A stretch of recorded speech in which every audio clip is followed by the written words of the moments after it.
পত্র সেটা উনি গ্রহণ করেছেন। তাহলে এই হিয়ারিংয়ে 1,02,000 লোকের যেটা যখন বাদ যাবে তখন তারা প্রথমে হাতের কাছে বিএলওকে পাবে এবং বিএলওদের উপরে মারটা শুরু করবে। তাই আমরা মার খেতে পারবো না।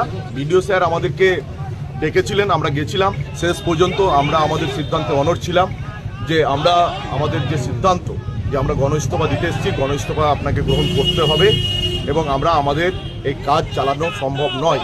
এবং যেভাবে ইসিআই অর্থাৎ আমাদের নির্বাচন কমিশন প্রথম দিন যা বলছে তার কিছুক্ষণ পরে আবার এক নির্দেশ দিচ্ছে, এই জায়গায় আমরা যে অবস্থাতে দাঁড়িয়ে আছি তাতে বিএলওরা সাধারণ ভোটারদের কাছে মার খাওয়া ছাড়া কোনো রাস্তা নাই।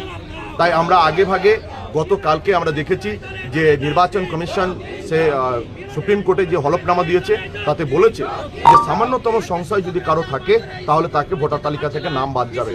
এটা আমরা মিডিয়া মারফত দেখেছি। এটা যদি হয় তাহলে ফাইনাল ভোটার তালিকা যেদিন বেরোবে তাতে দেখা যাবে যে যাদের সংশয় আছে তাদেরই হিয়ারিং হচ্ছে, আর এই হিয়ারিংটা অলরেডি 1,02,000 পার করে গেছে শামসাগঞ্জ ব্লকে। তাহলে এই হিয়ারিংয়ে 1,02,000 লোকের যদি নাম বাদ যায়, সেই সংখ্যাটা যখন বাদ যাবে তখন তারা প্রথমে হাতের কাছে বিএলওকে পাবে এবং বিএলওদের উপরে মারটা শুরু করবে।